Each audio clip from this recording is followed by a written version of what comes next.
La mercerie est l'ensemble des articles tels que fils, aiguilles, boutons, rubans et autres qui servent pour l'habillement et la parure. Par extension, la mercerie désigne le commerce de ces marchandises et la boutique qui les vend. Progressivement, la mercerie a étendu sa gamme aux tissus, fermetures, métaux, bijoux, pièces d'ameublement, étoffes, etc. Vieux des temps du Moyen-Âge, la mercerie est l'un des plus anciens métiers exercés dans le monde. Le mercier, du nom de celui qui exerce le métier de mercerie, fabrique aussi des articles tels que boutons, à part les produits des autres artisans qu'il vend. La rencontre avec ces artisans nous permet de découvrir ce métier. J'étais d'abord l'apprenti d'un de mes oncles qui m'a bien montré la voie. J'ai commencé l'apprentissage en tant que tel en 91. Depuis 91 jusqu'à présent, je suis là-dedans, sans interruption. Bon, si tu es avec un qui connaît, 2 ans, tu peux connaître. Comme les prix là aussi, c'est pas facile à connaître. Il y a beaucoup de différentes sortes de matériaux pour la couture. Il y en a plein même. Donc pour savoir au moins 1 an, 2 ans, tu peux connaître tout. Voilà, c'est un métier comme la couture, comme tous les autres métiers. Il y a des choses qu'on apprend, il y a des choses qu'on fabrique, il y a des choses qu'on crée, parce qu'à chaque fois, il y a encore des choses qu'on découvre.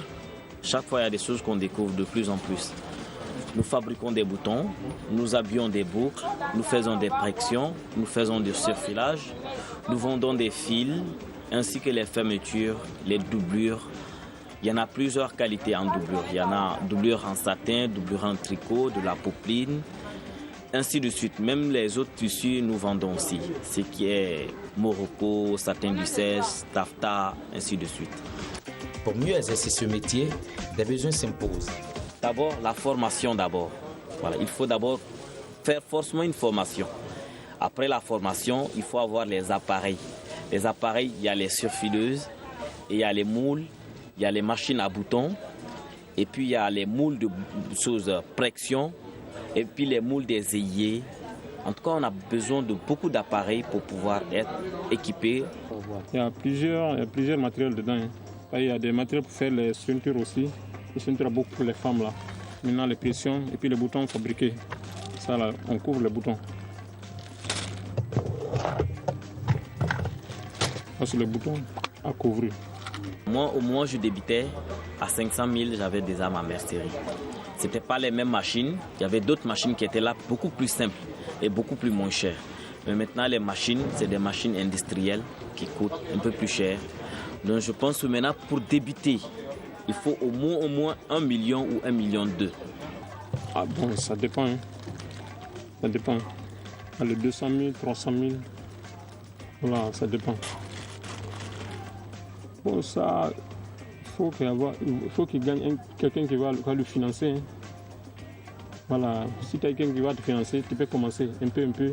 Au fur et à mesure, tu vois aussi les Libanais qui vendent aussi, ils peuvent t'aider. Si vous connaissez donc bien, tu as de bonnes choses, comment dire.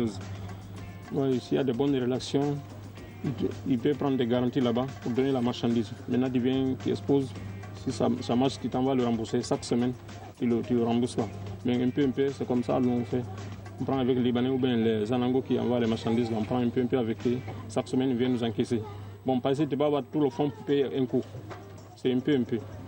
Voilà, par semaine, on t'encaisse, tu payes, et puis ils viennent déposer encore. Maintenant, on t'encaisse par semaine. C'est comme ça, on fait un peu. Bon, jusqu'à c'est devenu comme ça. Notre équipe a été fascinée par la fabrication de quelques boutons qui embellissent les tenues. Les boutons fabriqués ou les boutons habillés, c'est pratiquement un tissu d'abord que le client envoie.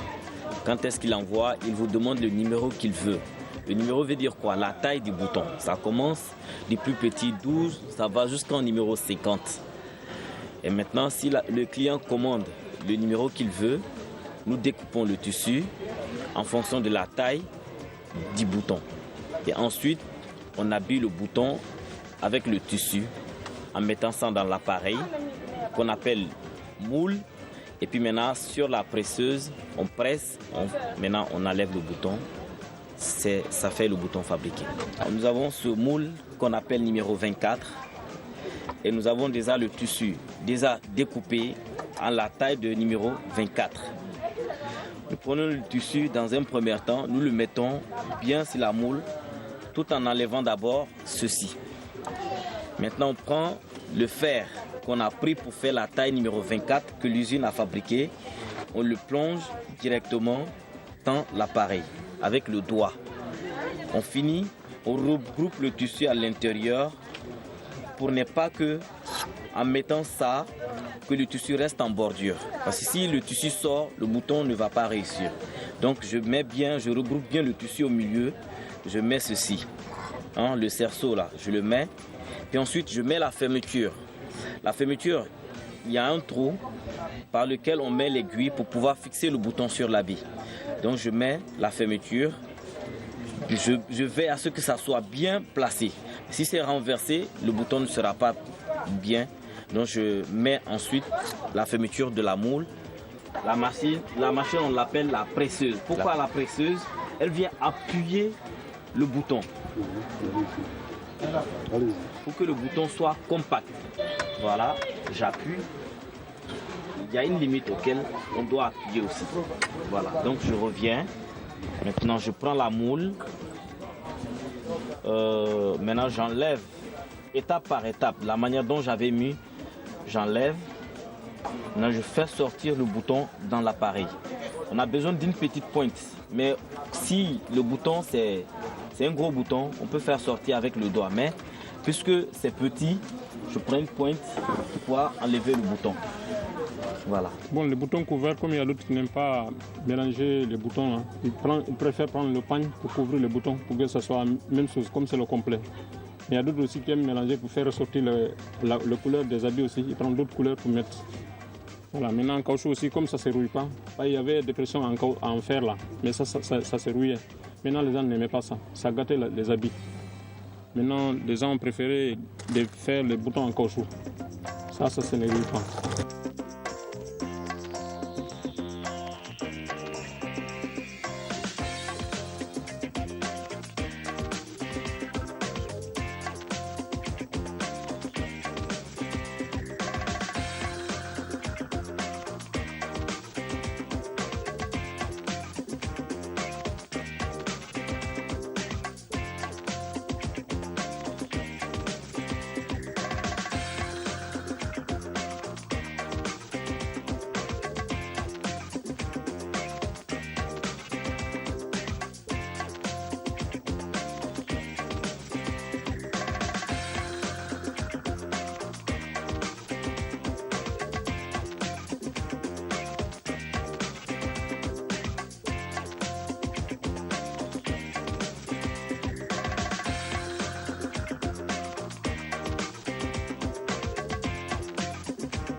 Malgré la conjoncture, ces hommes arrivent à faire de bonnes affaires.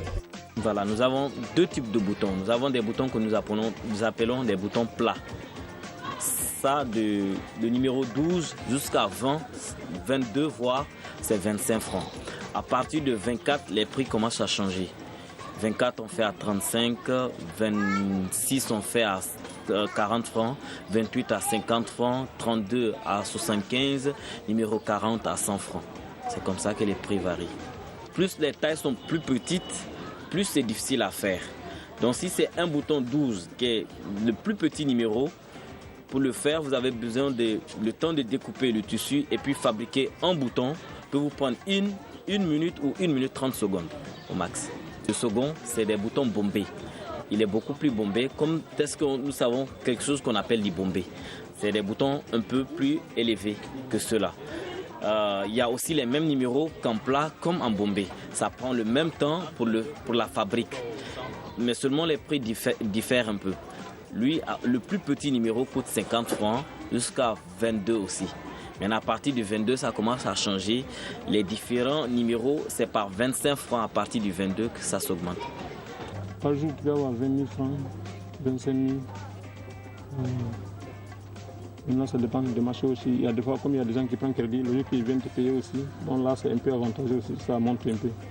C'est à l'occasion des fêtes, surtout les grandes fêtes, le mois de décembre surtout, quand c'est les périodes des fêtes, avant le 24 ou bien avant le 31, on sent les choses bouger.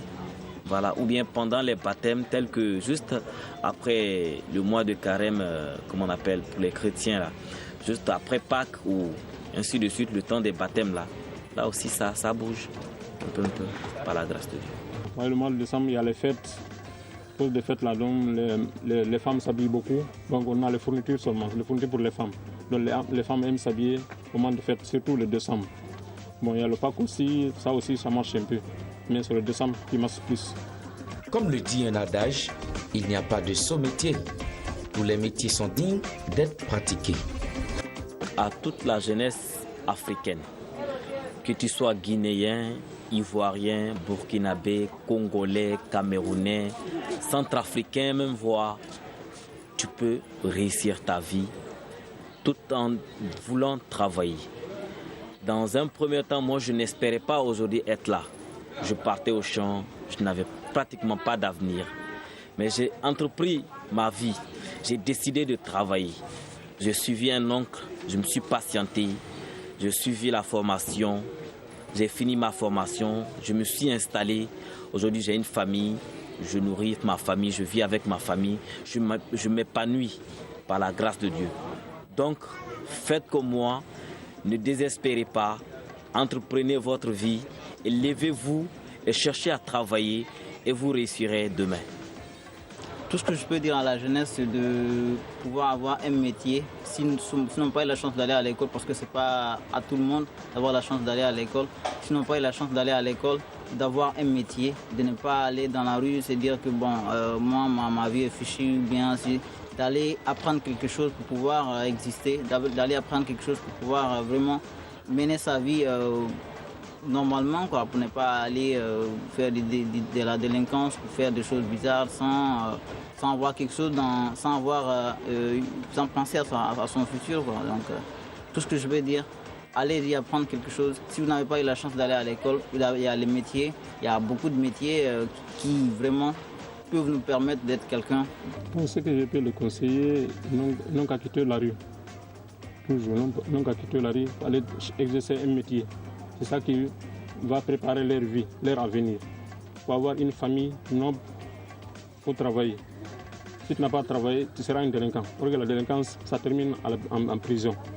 Donc je le demande toujours de quitter dans la rue et de chercher un métier pour pouvoir vivre, pour pouvoir construire une famille. Si tu n'as pas de famille, c'est que tu n'es rien dans la vie. Donc je le demande pardon de quitter dans la rue, d'être droit, respecter les parents. Si tu n'as pas respecté les parents aussi, tu ne peux pas évoluer. Donc je le demande de quitter dans la rue et d'exercer un métier. C'est tout ce que j'ai à leur dire.